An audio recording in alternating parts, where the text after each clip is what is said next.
Hello, online students.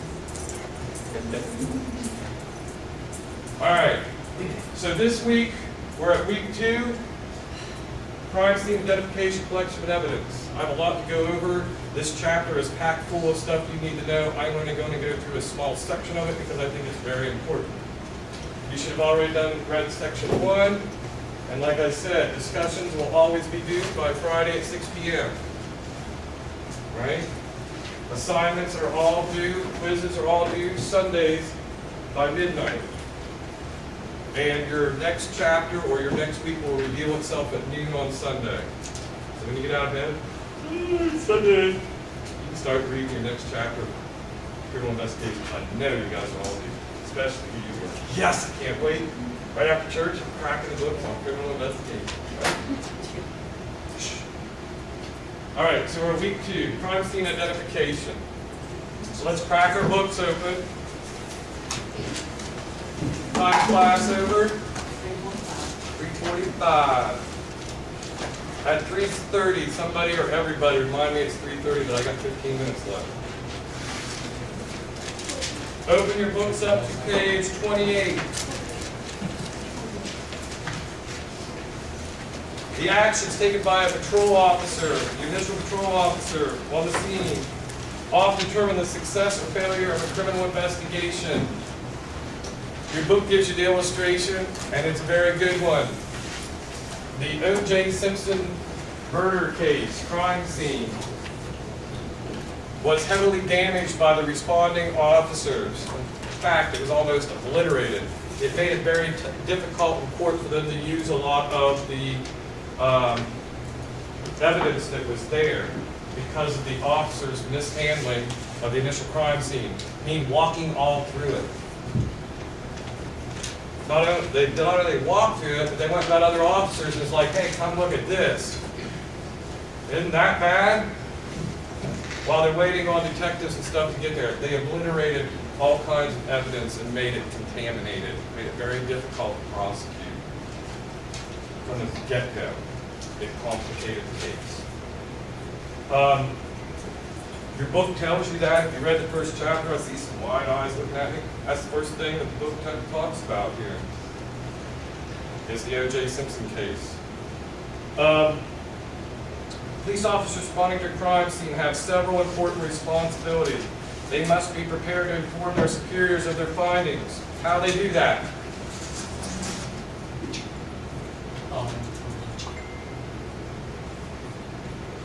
Unit 17 base. That's how you're going to respond, and you're going to be constantly updating that. That's your record. That's your record. Not only do you have a record when you click in, that sets times. We can pull those times from 911. Officer on scene at 2:02 p.m. Officer found body at 2:05 p.m. Officer removed himself from the scene and secured the scene at 2:07 p.m. Second officer arrived on scene and helped secure scene, didn't enter scene, and you're going to be logging that. Can you pull out your field notes and be doing that too? Yes, but you want to be updating your superiors. You're a patrol officer. Hey, I'm a patrol officer, last day of that murder scene, glad I'm a patrol officer. All I got to do is go in there and check to see if there's a suspect in there or if there's anybody that needs help. Nobody's alive, they're dead. Rigor mortis and stuff set in, they're dead. Don't need water call a squad, have them all in here. Well, yeah, they're dead too. We step on some more blood, we throw some this around on the crime scene, they're dead. I remove myself from the scene, call in, secure the perimeter, and decide, do I need to expand my perimeter? Initial officers have a huge responsibility for the rest of it going right. All right? Be prepared to inform superiors of their findings. Little radio. Assist any victims. There was none in the O.J. Simpson case. Everybody was dead. Secure and protect the crime scene is what they should have done instead of getting their buddies and being like, hey, come back here through the gate. Look at this mess. Wow. Let me take some cell phone pictures and show it to my wife back home. That's another big no-no. Apprehend the perpetrator if they're on the premises or around. However, if you have a victim that's laying there and they're gurgling, and I need to put pressure on a wound, you let that suspect go, get a description. He was 6 foot tall, wearing an American Eagles jacket, green and gray, sleeves were gray, blue jeans with a pair of buckskin colored boots, whatever you call them, black hair, military cut, brown eyes, dark hair, about 175 pounds, 180, 207, see, I was being nice. Okay? It's about 207 pounds. Last seen leaving the science wing of WVUP, heading towards the parking lot. Suspect is known to drive a, what do you drive? Ford F-150. I knew that because I know you or something. But anyway, you get the picture. Meanwhile, I keep holding pressure on that wing, and I use my little radio, and I inform the other responding officers that are flying from Parkersburg PD and the state police barracks over here, and they're seeing pull out. They got him. Good police work. I'm saving a life, they're getting the suspect. Can't do everything, all right? If he's still in the room and he's got a gun, then I might have to hold pressure and draw down on him too. I might do two things at once. Whatever you do as a police officer, you don't make the movie, you step into the movie. You see what I'm saying? You react to how the movie's playing out. You don't control how the movie goes, you react, and you start to control it some, but the situation determines what I do, right? And it's all different, every situation's different. Secure and protect the crime scene, apprehend the perpetrator, collect, preserve evidence, interview witnesses, perform other necessary operational functions. Even though some of these tasks may be the responsibility of departmental specialists, every officer in the department should be able to conduct all those functions properly, called upon to do so. Most of you will work at small departments, all right? Policing in the United States is usually by 20-man department, 20 sworn officer departments, or less. We all like to watch the big departments and all the money they have and all the specialists, but primarily it's small departments like Wirt County. And what that means is those officers are generalists. It means we handle a wide variety of policing functions. We're not necessarily specialists. Now what you do here and what we do at home in Ohio, we have a way to get around that. I'm at Wirt County or I'm at Barnesville, Ohio, there's a murder goes down. Blood everywhere. I got 3 victims. I don't know what the heck's going on. Secure the scene. And then I call the state crime lab and they send out BCI and I agents. Boom, and they come and work that scene. They do the grid, they do the filming, they do it all for you. All right? About the same thing happens here in West Virginia, I believe. You guys have a task force that comes out, a little black truck from the state police, and they will take over, and there's a specialist that will handle that.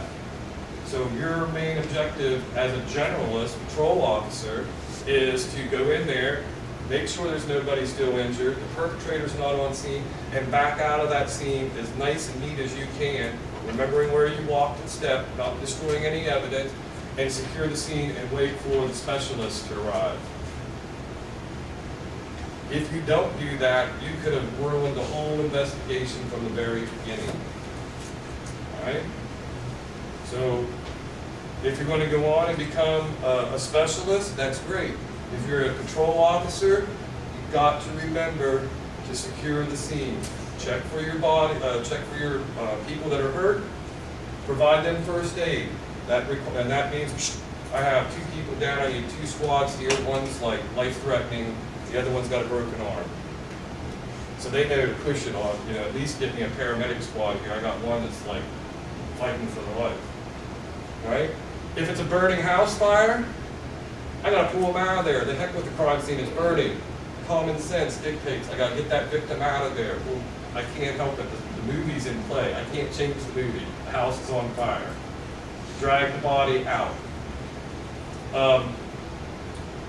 Maybe it's a dead body. The house is on fire. The fire department isn't going to get there. The streets are bad. It's snowed in. You can hear them. They're hung up 6 blocks down. Things pull the dead body out.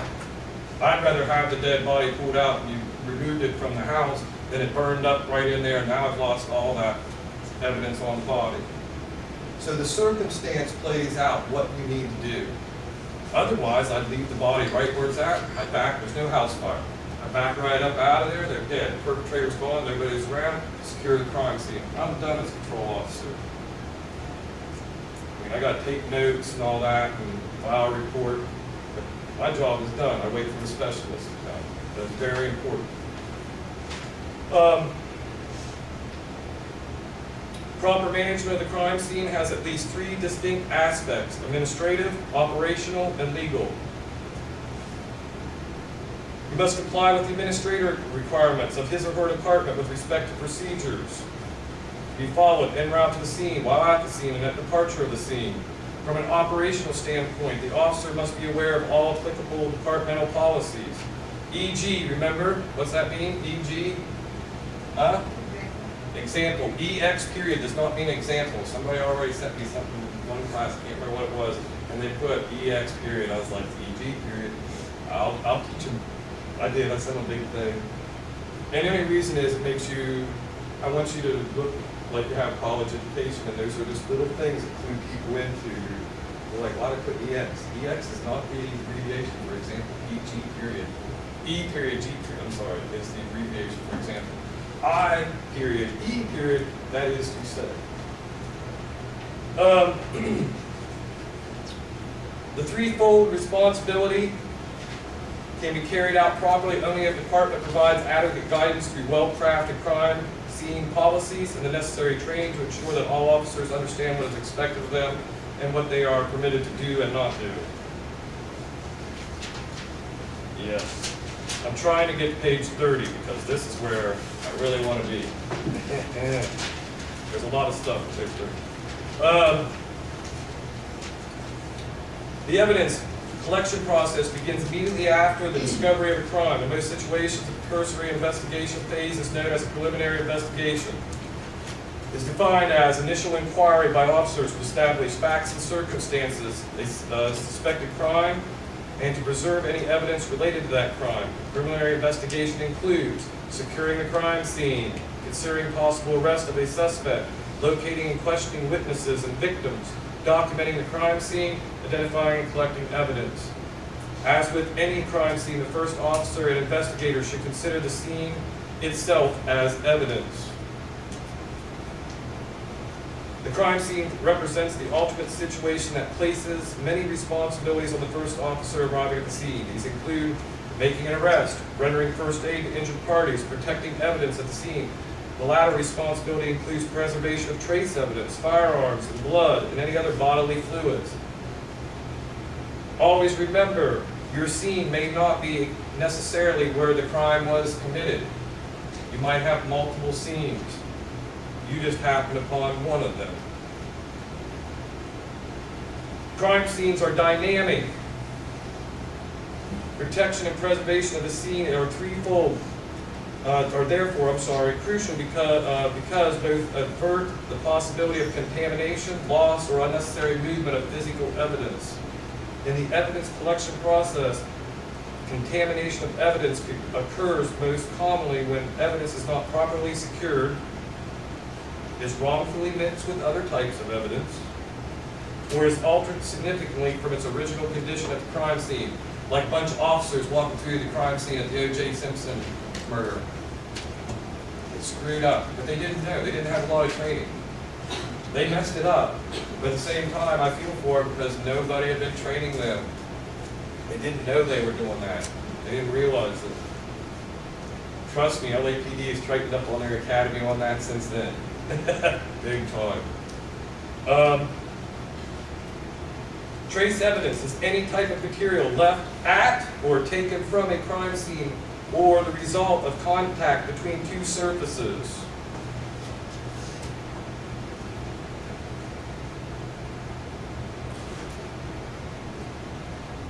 I love this. A team of specialized police technicians go to the scene of the crime and seal it off. Now remember, I told you this is where there's 50 states, one federal government, and a bunch of their agencies. Most of the time, police departments, a patrol officer comes across the scene. You're a generalist. I'm a patrol officer. check for victims, check for a suspect, well, check for a crime, we're past that. Make sure there's no victim that's alive. If they need first aid, that's first responsibility. Or a suspect. After that, back out of the scene, secure the scene, let the investigators take care of it, crime scene specialists. Some departments, they don't have a specialist. They don't have anybody to call. And you might be in that situation. This book's going to be like your Bible. Hopefully you went to an academy that give you more training. Like Andrew and I have been going through lately. But these specialists will record by taking video and photographs of the crime scene, the victim, if there is one, and any items of evidence. And how we do that is, I teach you this in bloodstain pattern analysis, is we'll take a whole shot. If the crime happened in this room, I need a picture just outside the room pointing into this room, and I need the whole room. And then I will come in and do corners of the room. I shoot from the corners to the center, all 4 corners. And then I'll do, you're like, well, how many pictures is that? That's right. I just come back from the Ohio Police Academy. We had to do it in an auditorium. I was like, Andrew's walking around. There's a whole bunch of, because we each got different rooms. But they put Andrew and I together because we was a team. So they let me and Andrew have some cameras, and we have to do that. They had other teams in other rooms, and they have to do outside the room in, whole room. And then they come in, we do the corners pointing in, and then we do the middle of the walls pointing in. It took forever just to do the photos.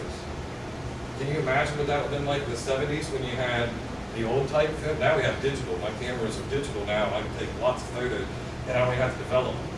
But can you imagine? Take all those photos in the 70s, and we developed them in the dark room. I've done that before. So it becomes just taking the photos of the scene and documenting it that way can take 20 minutes to a half hour, an hour, 2 hours, depending on how large the room is. And what if we have multiple rooms? One part of it happened here, so I got to do this room. Part of it happened in the next room down. Part of it happened in the hallway. So that means I got to do whole shots, this room, all the quarter shots and stuff. Do the same thing in the hallway. And you see how long that's going to take? When you process a crime scene, you can just spend at least 8 hours there. You might have to have patrol officers stay there overnight, and you come back in the morning and finish up. If you're a big department, you might even have other forensics people come in and take over for you. What I'm trying to tell you is, I'm not trying to confuse you by this, but I want you to know that your department, the size of your agency, and the specialists they have determine how this is going to play out a lot of times. Right? New York City, they got their own crew. Parkersburg, not so much. Bet you they're going to call the state police barracks. In return, they're going to call their one evidence technician person that covers this area, and that little black truck's going to come along. Right? In Ohio, we do the same thing. It's called BCI, State BCI, Bureau of Criminal Identification. They changed it. There used to be Bureau of Identification and Investigation. Now it's just they dropped the identification. So we call them. They come in a little black truck. Well, it's not little, it's huge. They have all their gear with them. They sit up, and sometimes there's even, if it's a big scene, more than one of them show up in their trucks. And they'll take care of it for us.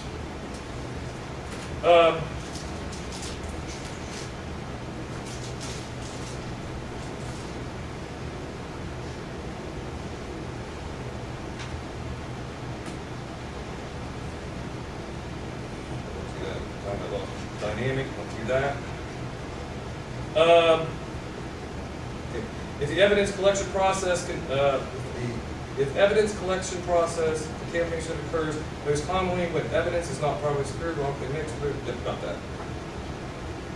Got that? We want to photograph, that's what is that. Okay, the low-card exchange principle, also known as low-cards theory, or the transfer of evidence theory, was the first put forward by the 20th century forensic scientist Edmond Locard, all these French names. Locard was the director of the first known crime laboratory located in Lyon, France. Material transferred is, in this fashion, is usually referred to as trace evidence. Every contact leaves a trace, and we call this trace evidence. Moving down, physical evidence can provide elements of a crime or reveal that a crime has been committed. Then they give you some examples. Bam, starting with types of evidence. I would put big old blotches around that. This is most important part of the chapter, in my opinion, starting on page 30. Types of evidence. Evidence can be classified in several distinct ways. Classification can be considered either individually or in combination with other classes of evidence. In general, there are two commonly used classifications: corpus delicti and associative evidence. The term corpus delicti simply refers to evidence that establish a crime has been committed, such as pry marks on a door jamb, or maybe broken out glass in a window. Conversely, associative evidence links a suspect with a crime, such as fingerprints, footprints, bloodstains, and fibers. How about a footprint that is right there by the broken glass, or all around the broken glass, or even better yet, in snow, and there's no other footprints, and they gained entry through that window? You know you have the person that committed the crime's footprints in the snow. Nobody else's. We actually solved the crime in Barnesville. I did. The other officers, I read in the paper, I was talking to the guy, the dummy went out and stole while the snow was on. And the people came home like 20 minutes probably soon after he had left their apartment, and they knew they'd been robbed, and they looked out the back door and saw the footprints. They called the cops followed the footprints right to his house. And that's simple, but the evidence led him right to the perpetrator. Somebody was, the other night, somebody was running the neighborhood, and the law had told us if we saw anybody, to call them. So I saw somebody in my alley, and that's what happened the other night. The law come out of my house, and it come between my house and the neighbor's house, and they just followed the footprints back to, and they got him the other night in town because he just went back to the house where they found him in the snow. Yep. He didn't go on the highway, he just went in the yard, and people, they followed him, and they got him. That's the way it works. Physical evidence. As a practical matter, physical evidence can be considered a classification of its own. Physical evidence is self-explanatory in nature and generally speaks for itself in a court of law. Examples are weapons, fingerprints, bloods, drugs. Then you have direct or prima facie evidence. Prima facie evidence is evidence established by law that at face value proves a fact in dispute. For example, states establish a minimum blood alcohol content to show that a person is under the influence. 0.11, whatever. That's prima facie evidence. Indirect or circumstantial evidence, which you'll usually get a lot of, but really doesn't win cases. But if you can build enough of it up, it can really make a good case to the jury. And if you get a good defense lawyer, he can find one physical evidence that contradicts that, and you blame your whole thing. So you never want to hang your hook all on direct or circumstantial evidence. Can you get convictions with it? Yes. But you really, really, really want to have some of these other types, like physical evidence, to help back it up. Testimonial evidence. This testimony is, just like it sounds, consists of a verbal statement offered by a witness while under oath or affirmation. What do they mean by affirmation? They didn't want to swear on the Bible, so they took an affirmative oath, but they didn't use the Bible.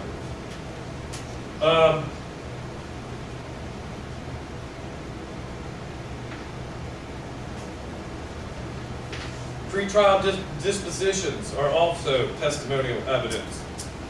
Although many people define testimony in the same way as evidence, they are clearly distinct. Simply, testimony is evidence offered in an oral manner and is used most commonly to explain some form of physical evidence, e.g., for example, gunpowder residue, fingerprints. Trace evidence. Trace evidence consists of extremely small items of evidence such as hair or clothing fibers. With the aid of modern forensics analysis, trace evidence plays a greater role today than ever before in solving capital cases. Capital cases. What do you mean capital cases? Huh? Murder. Just want to make sure you guys knew that. Demonstrative evidence. Demonstrative evidence is evidence used to demonstrate or clarify an issue rather than prove something. The example, is the use of anatomical dolls to aid in the testimony of children in a sexual molestation case. Moving into legal considerations. And here's where police officers need to know the Fourth Amendment. If you're a police officer, you must know your Fourth Amendment. It guides you. It tells you what's wrong and right. The Fourth Amendment to the U.S. Constitution is a primary constraint on the seizure of property by government agents. Police are government agents. FBI is government agents. An EPA inspector has the right to go into some chemical where they are a government agent. So a lot of times we use the word government agent to say that somebody is from the government, they have authority, they can do what they're supposed to do. It's not always a police officer, all right?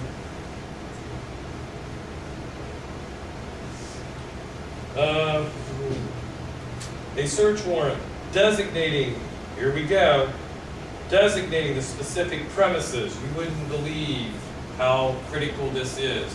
You cannot be off on your specific premise. If you get the address wrong in the search warrant, it is invalid, or can be made, it can be left open for the defense to make it invalid in court later on. You might go in there and seize everything. We got it. Who cares? We got this cocaine. He's going to jail.